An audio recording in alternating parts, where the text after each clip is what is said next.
Good morning, everyone.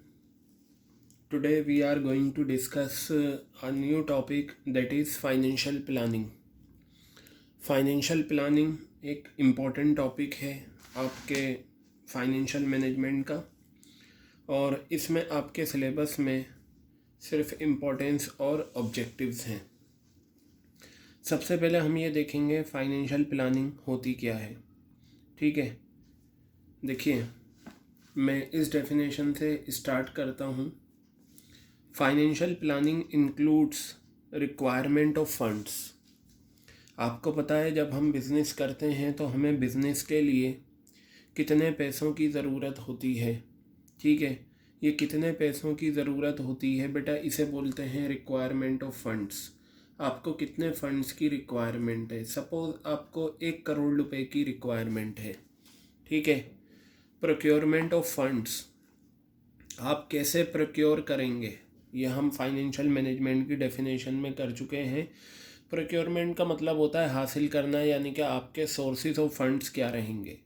आप ये पैसा लोन लेकर लेंगे, या आप ये पैसा इक्विटी शेयर्स बेच कर लेंगे, या आप ये पैसा इक्विटी शेयर्स और डिबेंचर्स बेच कर लेंगे। चलिए, रिक्वायरमेंट आपने पता लगा ली 1 करोड़ रुपए।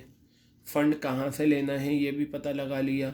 अब इस फंड को कैसे यूटिलाइज़ करना है वो कहलाता है यूटिलाइजेशन ऑफ फंड्स। कौन कौन से प्रोजेक्ट्स में आप ये पैसा लगाएंगे। तो बेटा 3 चीज़ें याद रखो, फ़ंड की रिक्वायरमेंट, फ़ंड को हासिल करना और फंड का यूटिलाइजेशन। ये क्या है, फाइनेंशियल प्लानिंग है। याद रखना ये बहुत बार आता है। ये क्या है, फाइनेंशियल ब्लूप्रिंट है एक ऑर्गेनाइजेशन का। फाइनेंशियल प्लानिंग जो है वो फाइनेंशियल ब्लूप्रिंट है एक ऑर्गेनाइजेशन का, of an organisation future operations. Future में जो उसके बिजनेस होंगे उसका एक ब्लूप्रिंट है क्या, फाइनेंशियल प्लानिंग। ठीक है, अब बेटा इधर देखिएगा इसका पर्पस क्या होता है। ऑब्जेक्टिव ऑफ फाइनेंशियल प्लानिंग ये यकीन दिलाना होता है कि right amount of capital is available at the right time. मतलब फाइनेंशियल प्लानिंग जो हम करते हैं उसका मकसद ये होता है कि राइट अमाउंट ऑफ कैपिटल, मतलब सही पैसा सही टाइम पर अवेलेबल है। जैसे मान लो आज अगर 25 दिसंबर है और मुझे आज 2 करोड़ रुपए चाहिए, तो ये आज सही टाइम भी है 2 करोड़ रुपए का, तो फाइनेंशियल प्लानिंग 2 करोड़ रुपए अरेंज होगा। अब आगे बताया, financial planning enables the company को इस काबिल बनाती है टू टेकल द अनसर्टेनिटी, जो फ्यूचर में अनसर्टेनिटी आती है किसकी वजह से, availability and timing of funds, and helps in smooth functioning of an organisation. यानी कि फाइनेंशियल प्लानिंग करने से ये फ़ायदा होता है कि टाइम पर हमें फ़ंड्स की अवेलेबिलिटी हो जाती है। ठीक है, टाइम पर हमें फ़ंड्स की अवेलेबिलिटी हो जाती है। अब बेटा इधर देखिएगा, financial planning enables the management to foresee the funds requirement both the quantum as well as timings. देखो यहाँ पर क्वांटम और टाइमिंग्स का मतलब ये हो गया, फाइनेंशियल प्लानिंग हेल्प करता है मैनेजमेंट की कि कितने फंड्स की रिक्वायरमेंट है, क्वांटिटी में भी और किस टाइम चाहिए। ये सारी चीज़ें फाइनेंशियल प्लानिंग में आती हैं। तो हमें पता क्या चला फाइनेंशियल प्लानिंग से, हमें पता ये चला कि फाइनेंशियल प्लानिंग जस्ट क्या है, कितने फ़ंड की रिक्वायरमेंट है। ठीक है, और फंड कैसे हासिल करना है, और फंड का यूटिलाइजेशन हमें कैसे करना है। क्लियर हो गई बात ये। अब आ जाइए आप objectives of financial planning. Financial planning के ऑब्जेक्टिव्स क्या क्या हैं। वैसे तो ये ऑब्जेक्टिव हमने पढ़ा है, अपार्ट फ्रॉम इट कई बार अलग से पूछे जाते हैं ऑब्जेक्टिव्स, तो आप ये याद रखना। वैसे ऊपर से ही बनाए गए हैं ये, to ensure availability of funds whenever required. जब कभी भी फ़ंड की रिक्वायरमेंट होती है तो फ़ंड अवेलेबल कराना, ये मकसद है फाइनेंशियल प्लानिंग का। आपको पता है बिज़नेस में फ़ंड की ज़रूरत पड़ती रहती है, तो ये काम हमारे लिए आसान कर देता है फाइनेंशियल प्लानिंग। बताया, it involves estimation of funds required, कितने फ़ंड की हमें ज़रूरत है किसी भी बिज़नेस के लिए।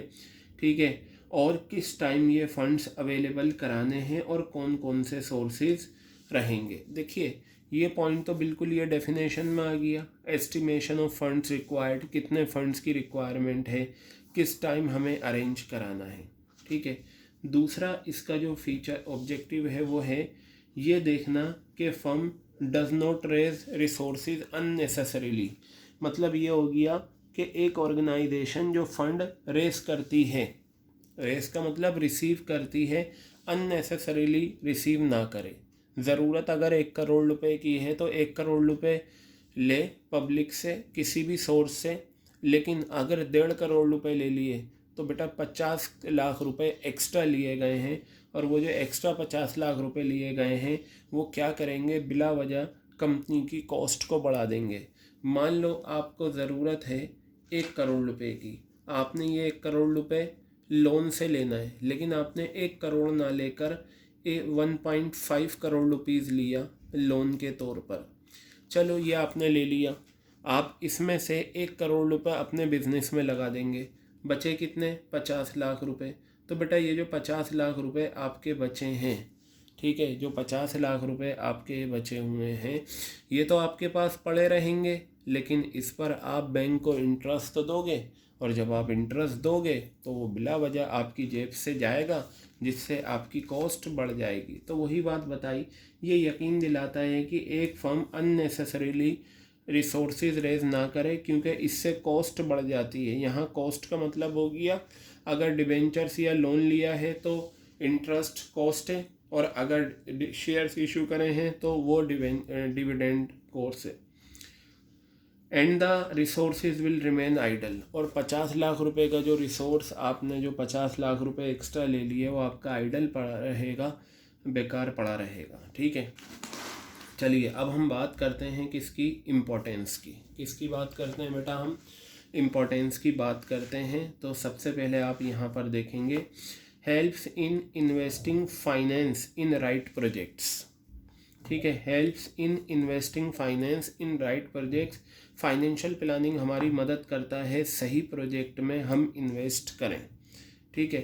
फाइनेंशियल प्लानिंग ये सजेस्ट करता है कि फ़ंड को कैसे अलोकेट करना है अलग अलग पर्पज़ के लिए, इन्वेस्टमेंट प्रपोजल को कंपेयर करके। देखिए प्लानिंग में ये सारी चीज़ें की जाती हैं, और यहाँ पर हम फाइनेंशियल प्लानिंग कर रहे हैं, तो ऑब्वियस सी बात है फाइनेंशियल प्लानिंग हमारी मदद करता है कि आपके सामने बहुत सारे प्रपोजल हैं, किस प्रपोजल में आपको पैसा लगाना चाहिए, इसमें हमारी मदद कौन करता है, फाइनेंशियल प्लानिंग। अब बेटा यहाँ पर बात आ गई, help in operational activities. Success और failure of production and distribution function of business depends upon financial decision. जैसे कि right decision ensures smooth of flow of finance and smooth operation of production and distribution. Clear है बात।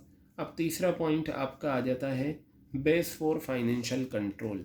देखिए हर इंसान को हर चीज़ को control करके चलना पड़ता है।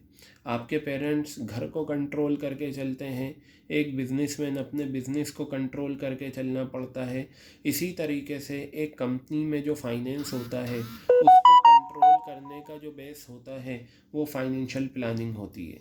ठीक है। अब देखिए यहाँ क्या बताया, under it standard of financial performance are set. सही बात है।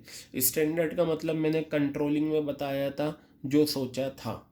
देखिए अगर आपको किसी भी चीज़ का कंपैरिजन करना है तो आपको स्टैंडर्ड बनाने पड़ेंगे।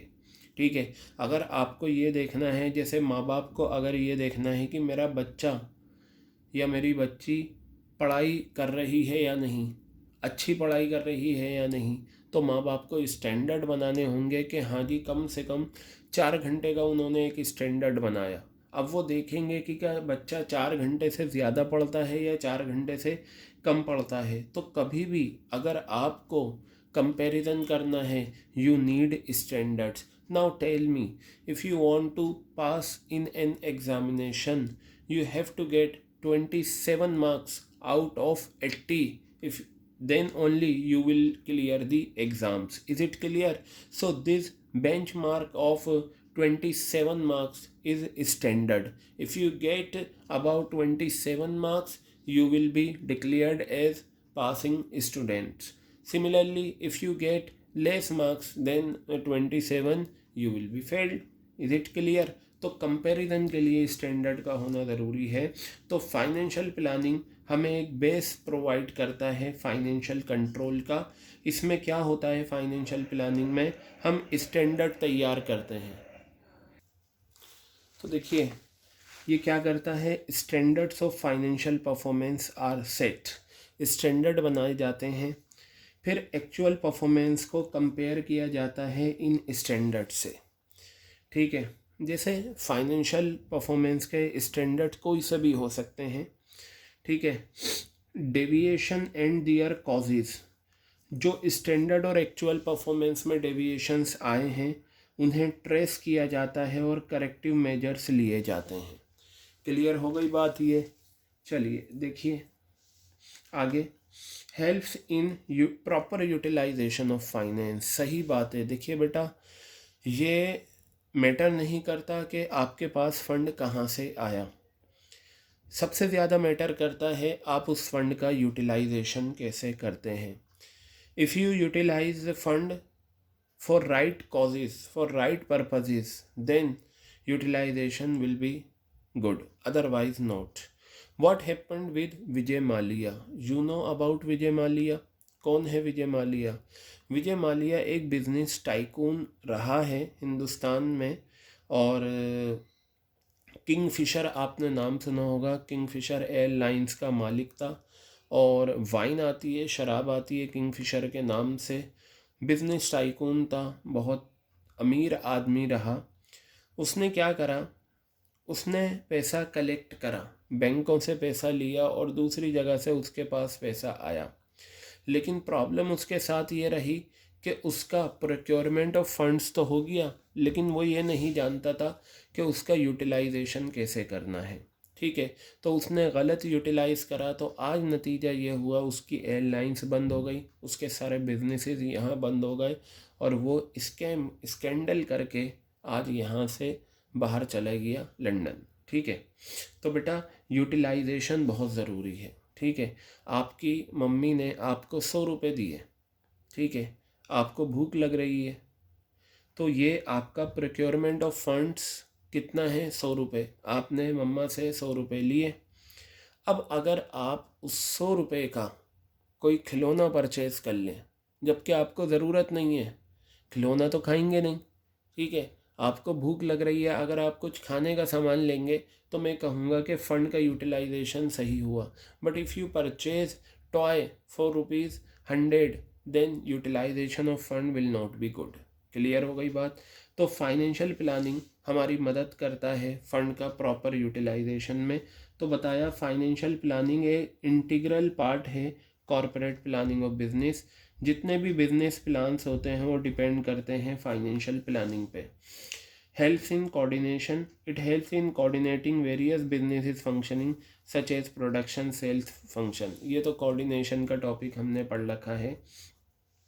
लास्ट है help in fixing the most appropriate capital structure. देखिए ये कैपिटल स्ट्रक्चर हमने डिस्कस करा था। ठीक है, fund can be arrange from various sources. सही बात है, आप फंड जो हैं अलग अलग सोर्सेज से अरेंज कर सकते हैं।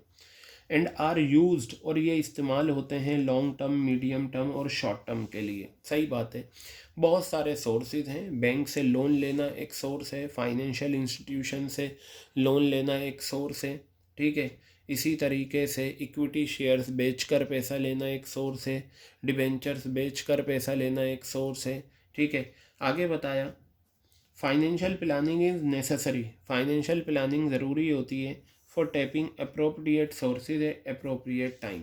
ठीक है, सही टाइम पर सही फंड्स का अरेंजमेंट हो जाए। ठीक है, ये फाइनेंशियल प्लानिंग हमारी इसमें मदद करती है। बेटा फाइनेंशियल प्लानिंग को लेकर कोई सा भी क्वेश्चन आ जाए, आपको लिखने इम्पोर्टेंस ही है। देखिए ऑब्जेक्टिव होगा वो आपको क्लियर पता चल जाएगा। Apart from it, one page के अलावा कुछ नहीं है फाइनेंशियल प्लानिंग में। तो आपको सिर्फ और सिर्फ यही फाइनेंशियल प्लानिंग करके चलनी है। ठीक है, तो फाइनेंशियल प्लानिंग एक ब्लूप्रिंट होता है। ठीक है, फाइनेंशियल ब्लूप्रिंट किसी भी ऑर्गेनाइजेशन के फ्यूचर ऑपरेशंस का। ठीक है, फाइनेंशियल प्लानिंग में रिक्वायरमेंट ऑफ फंड, कितने फंड की रिक्वायरमेंट है, प्रोक्योरमेंट ऑफ फंड और यूटिलाइजेशन ऑफ फंड, ये सारी चीज़ें फाइनेंशियल प्लानिंग में आती हैं। क्लियर हो गई बात ये।